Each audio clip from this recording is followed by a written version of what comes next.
Muito bem, a gente hoje vai começar o curso de equações diferenciais. E aí, para que a gente possa compreender o trabalho em relação a esse concurso perito criminal, eu vou listar os tópicos que a gente vai conversar sobre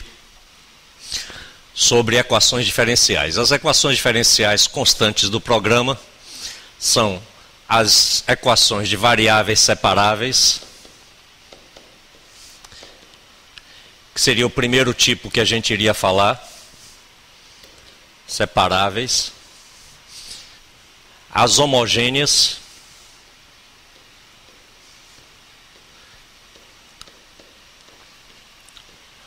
que recaem, logicamente, no primeiro tipo, né, resolução por variáveis separáveis, as equações exatas, as equações diferenciais exatas, as lineares,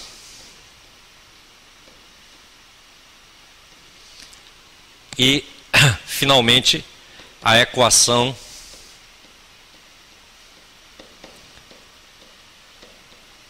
Bernoulli, que seria o último tópico do nosso programa. Nós vamos hoje falar desses três primeiros tópicos e na próxima aula nós falaremos desses dois últimos aqui, que são exatamente os tipos de equações que estão constantes no nosso programa. O que a gente considera uma equação diferencial, logicamente, por falar em diferencial, implica em haver a presença de uma derivada. Então, as equações diferenciais são equações que são expressas através de derivadas e cuja solução é uma função. Ou seja, é obter qual a função que atende ou que satisfaz a equação. E para isso, já que a equação está na forma de uma derivada, a gente, para obter a solução, a gente vai fazer uso do processo de integração. Tá? Uma equação diferencial, ela tem que ter, logicamente, a presença dos símbolos y', y duas linhas, y três linhas, e assim sucessivamente, tá? Isso aqui significaria a primeira derivada, a segunda derivada, a terceira derivada. Quando a equação diferencial apresenta apenas a primeira derivada, então ela é chamada equação diferencial de primeira ordem. Quando ela apresenta a segunda derivada, ela é de segunda ordem. Terceira derivada, terceira ordem e assim por diante. Tá? Esse símbolo y', ele também pode aparecer como dy sobre dx. Isso a gente viu no estudo de derivadas de que pode ser representado de uma forma ou de outra. Quando a gente tem o símbolo y, duas linhas, ele também pode aparecer d2y, d ao quadrado y, sobre dx ao quadrado. É a forma equivalente ao y duas linhas. Logicamente, o y três linhas seguiria a mesma análise e assim sucessivamente. Tá? Dentro do programa de perito criminal, eles se referem apenas a equações diferenciais de primeira e segunda ordem. Então, a gente vai trabalhar apenas com equações de primeira e segunda derivada. Tá? Muito bem. Aí a gente vai começar falando do primeiro tipo de equações diferenciais, que são as equações de variáveis separáveis. Tá? Aí a gente vai resolvendo exercícios e ilustrando como é que é feita a resolução. Então aqui no item 1, né, primeira questão, obtém a solução geral das equações a seguir usando separação de variáveis. Então eu tenho aqui uma equação diferencial, observem que aparece aqui o símbolo da derivada, né? Nesse caso, uma derivada de primeira ordem, ou seja, uma equação diferencial de primeira ordem, já que só está feita a primeira derivada, igual a 3 sobre raiz cúbica de x ao quadrado. O que a gente chama de equação de variáveis separáveis, ou que é resolvida por separação de variáveis, é a gente separar de um lado da equação tudo que tiver y e do outro lado tudo que tiver x. Repare que nesse caso, esse segundo lado aqui só tem x, ou seja, já está separado, já que não há a presença do y desse segundo lado. O que eu precisaria seria apenas passar o dx para o outro lado, eu ficaria com dy é igual. Eu vou escrever isso aqui numa forma um pouco mais conveniente para a gente trabalhar, que seria fazer 3 vezes x elevado a menos 2/3 dx. O dx passou para o outro lado. Observem que toda raiz ela pode ser convertida em potência passando o índice da raiz para o denominador do expoente. Ficaria aqui embaixo x elevado a 2/3. Só que como eu pretendo colocar ela no numerador, aí eu troco o sinal do expoente e fica x elevado a menos 2/3. Tá? Feita a separação das variáveis, ou seja, colocadas as variáveis em lados separados, y de um lado, x do outro, a gente agora integra ambos os lados da equação. Então eu vou integrar dy, ou seja, esse lado eu vou estar integrando em relação a y, e o lado de cá integrando em relação ao x. 3 vezes x elevado a menos 2/3 dx. Aqui o dy é como se fosse 1 dy, tá? E a integral de 1, logicamente, é o y. Então isso aqui vai dar o y. Igual. Esse 3 pode sair da integral, a gente pode passar para fora da integral, que é uma constante. E x elevado a menos 2/3, a gente utiliza a propriedade de que integral de x elevado a n dx é igual a x elevado a n mais 1 sobre n mais 1. Então aqui eu vou fazer x elevado a menos 2/3 mais 1 sobre menos 2/3 mais 1. Mais a constante, né? Sempre que a gente deriva, ou desculpe, sempre que a gente integra, quando a integral é indefinida, a integral indefinida é quando ela não é definida dentro de um determinado intervalo. Quando a gente define um intervalo de integração, a gente tem a integral definida. Aí a gente teria que indicar o limite inferior e superior do intervalo. Mas a integral indefinida, ela não estabelece esse intervalo, então a gente tem que acrescentar uma constante, porque no processo de derivação, constantes existentes na função, logicamente se anulam, porque a derivada da constante é zero. Como eu estou fazendo o processo de volta, o desconhecimento da existência anterior de constantes não me permite saber qual a constante que estaria aqui, cuja derivada teria resultado em zero. Aí a gente coloca de modo geral o mais c. E é isso que eu coloquei aqui, tá? Então agora observem que a gente vai ter que y vai ficar igual a 3, né? Repare, 3, que multiplica. Menos 2/3 mais 1, evidentemente, vai ser 1/3, né? X elevado a 1/3 sobre o menos 2/3 mais 1 aqui, que é 1/3 mais c. E daqui, então, a gente pode obter, finalmente, a resposta final, que é y igual. Repare que esse 1/3, esse 3 passa invertido para cima, multiplica pelo 3, vai ficar 9. E esse x elevado a 1/3 eu posso retornar a forma de raiz, vai ficar raiz cúbica de x mais c. Ou seja, esta é a solução desta equação. O que é que significa dizer isso? Que esta função, sempre a solução de uma equação diferencial é uma função, essa função é a que faz com que essa igualdade se torne verdadeira. Ou, em outras palavras, se eu pegasse essa função e derivasse ela em relação a x, eu iria obter exatamente esse resultado, o que significa dizer que essa é a solução da equação diferencial. Reparem que essa é uma solução geral, por isso que foi pedido aqui a solução geral. Por quê? Porque como essa constante pode ser qualquer número real, isso dá logicamente um conjunto de infinitas funções que diferem apenas por essa constante. Então não é uma solução particular, não é uma única solução, mas é um conjunto de soluções que possuem essa forma, variando o valor da constante, que é aí dentro do conjunto dos números reais.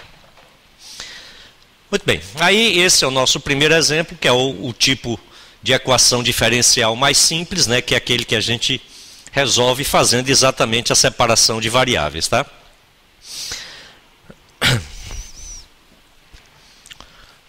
Aí passamos para um outro exemplo, para um segundo exemplo. Reparem que esse, semelhante ao anterior, ele já está também com um lado somente em função do x. Não tem a presença do y aqui. Então, para fazer a separação de variáveis aqui, basta que eu passe o dx para o outro lado. Aí, para poder também ficar novamente mais fácil da gente fazer a integração, eu vou converter esse 1 sobre x ao quadrado em x elevado a menos 2, menos x dx. Separadas as variáveis, logicamente só tem y de um lado, x do outro, a gente vai fazer agora a integral de ambos os lados. Desse lado eu vou integrar em relação ao y, dy, e do outro lado eu vou integrar em relação ao x. X ao quadrado menos x dx.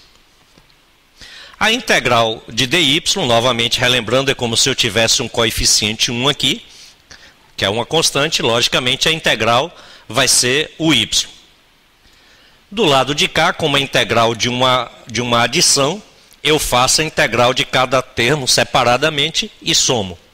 No caso, subtraio porque é uma subtração.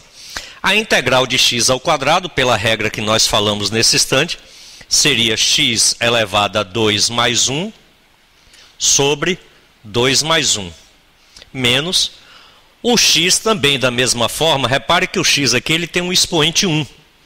Então eu vou aplicar a mesma regra. Vai ficar x elevado a 1 mais 1 sobre 1 mais 1. Mais a constante c, que sempre que a gente faz a integral, a gente deve colocar essa constante c. Aí a gente vai ter que o y vai ficar igual, aqui a gente ficaria com x a terceira sobre 3, menos, aqui vai ficar x ao quadrado sobre 2, mais c. Esta é a solução da equação, ou seja, é a função que torna verdadeira essa igualdade.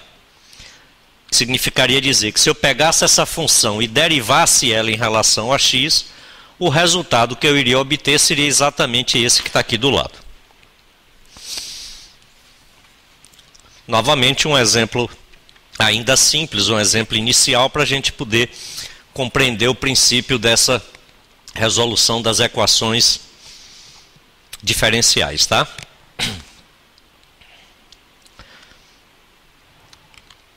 Dando continuidade, vamos ver mais um exemplo. Essa, apesar de ter uma aparência assim simples, mas reparem que ela já apresenta variáveis y e x do segundo lado. Como o princípio é a gente fazer a separação de variáveis, o y vai passar para o primeiro lado e o dx para o segundo lado. E a gente ficaria com dy sobre y, né, o y que está no numerador vai passar para o lado de cá no denominador, e o dx que vai passar lá para o numerador fica dx sobre x. Com isso, eu fiz a separação das variáveis y de um lado, x do outro. Aí agora eu integro os dois lados da equação. Desse lado eu vou integrar em relação ao y, dy sobre y, e do lado de cá, a integral em relação a x, então dx sobre x.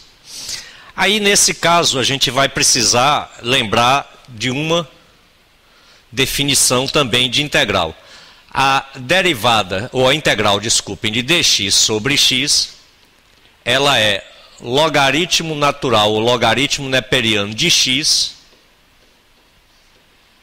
mais a constante. O x aqui deve ser colocado em módulo por conta da condição de existência do logaritmo. Só se pode calcular logaritmo de números positivos. Como esse x aqui teoricamente pode ser positivo ou negativo, já que na equação não é dada nenhuma restrição em relação ao x e ao y, então, como ele pode ser negativo, ao passar para cá, tornaria impossível o cálculo do logaritmo. Por isso, sempre que a gente integra esse tipo de função, a gente coloca o x em módulo e a gente obtém essa expressão aqui. Então, fazendo isso nos dois lados dessa igualdade, logicamente aqui, como é y, isso vai dar logaritmo natural do módulo de y. E do lado de cá, pela mesma razão, o logaritmo natural do módulo de x mais uma constante. Tá? Bom, aqui, reparem que o que me interessa é obter o y, que é a função solução da equação. Aí a gente vai utilizar uma propriedade dos logaritmos que diz o seguinte, que se eu tenho um logaritmo de um número x qualquer na base A igual a n, eu passo essa base elevada ao número que está do outro lado, o que resulta que x é igual a elevado a n. Tá? E além disso, é importante lembrar também que logaritmo natural de x, esse símbolo ln, que significa logaritmo natural ou logaritmo neperiano, ele na realidade corresponde ao logaritmo de x na base e.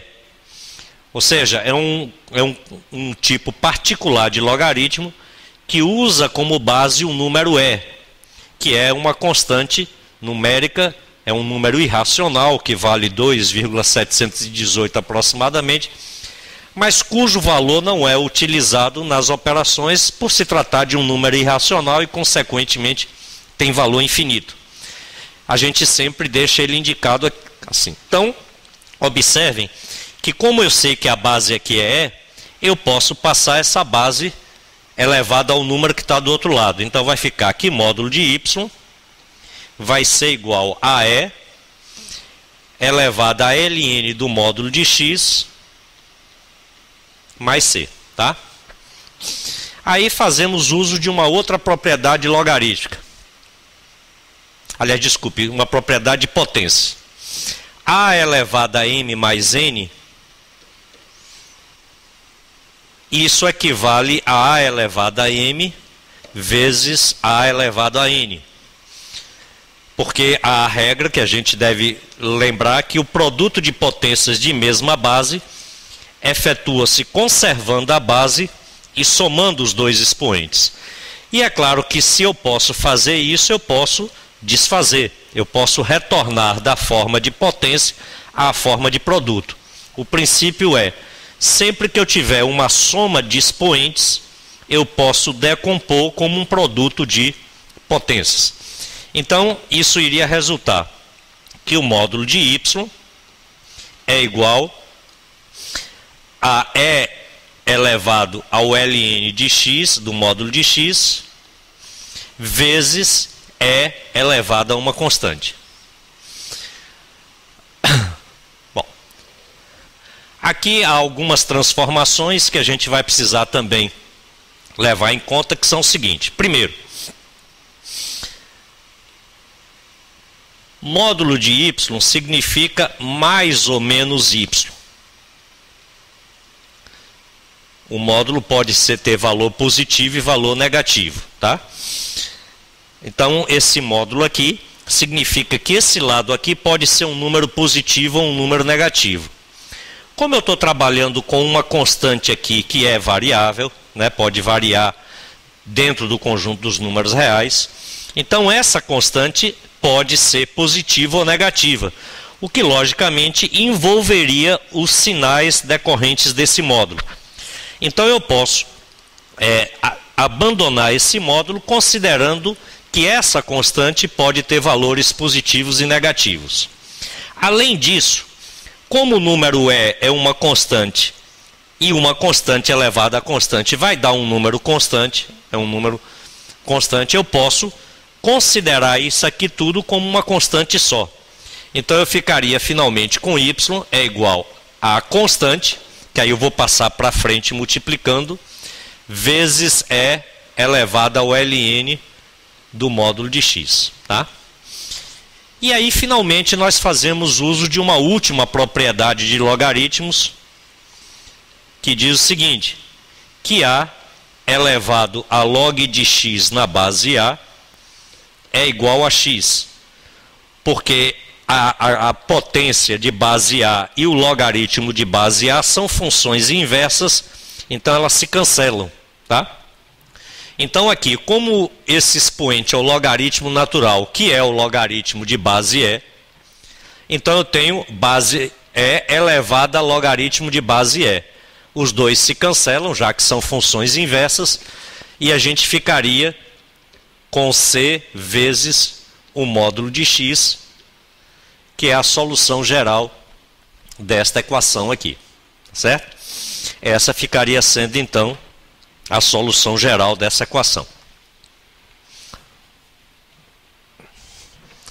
Fazer uma separação aqui, porque essas foram observações que a gente foi fazendo.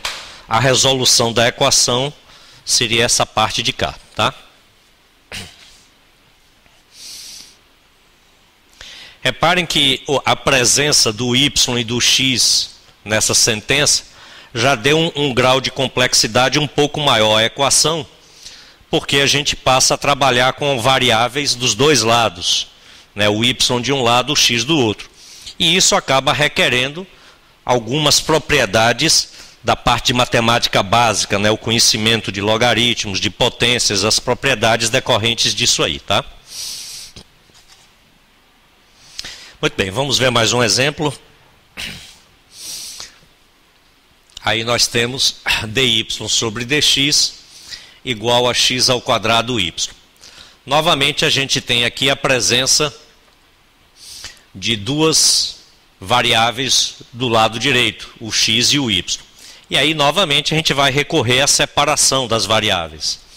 Eu vou passar o y para o lado de cá e o dx para o lado de lá. Esse y, como está multiplicando, ele vai passar para cá dividindo. A gente vai ficar com dy sobre y. E do lado de lá o dx vai passar multiplicando, eu vou ficar com x ao quadrado vezes dx. Tá? Aí, tendo feito a separação das variáveis y de um lado, x do outro, eu faço a integração dos dois lados. Então eu vou ter a integral de dy sobre y é igual à integral de x ao quadrado dx. Bom, pelo exemplo anterior, pelo que vimos no exemplo anterior, a integral de dy sobre y vai dar ln do módulo de y. E essa aqui, pelo primeiro exemplo que a gente tinha feito, né, integral de x elevado a n, vai dar x elevado a n mais 1 sobre n mais 1. No caso, o n aqui é 2, né? Mais a constante c. Tá? Aí, logicamente, a gente vai ficar com ln do módulo de y é igual, aqui vai ficar x a terceira sobre 3 mais c. Aí, novamente, aquilo que a gente utilizou no exemplo anterior. Isso aqui é um logaritmo de base e, consequentemente eu posso passar a base e elevada ao termo que está do outro lado. E isso iria resultar que y, módulo de y, né? O y aqui está em módulo, é igual a e elevado a x a terceira sobre 3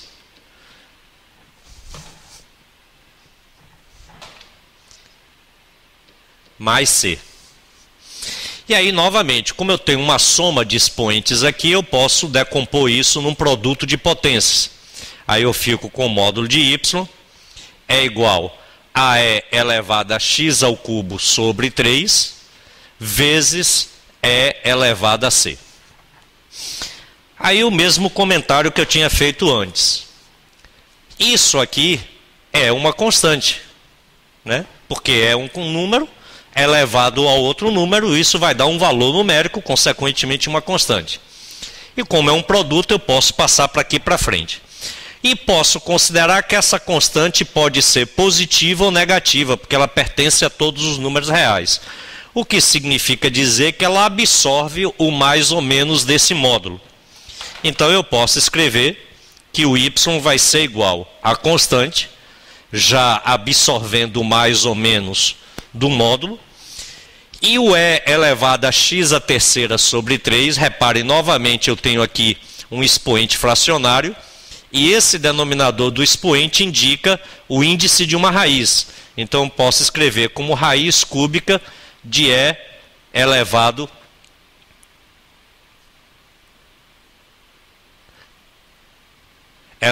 a x à terceira. Deixa eu escrever melhor aqui, raiz cúbica de e elevado a x à terceira. E essa fica sendo, então, a solução final desta equação aí, tá? Novamente, lembrando, né, já ao resolver uma equação diferencial, a gente obtém como solução uma função que tornaria verdadeira igualdade. Ou seja, derivando aquela função em relação a x, a gente iria obter exatamente aquela expressão ali, tá? Muito bem, vamos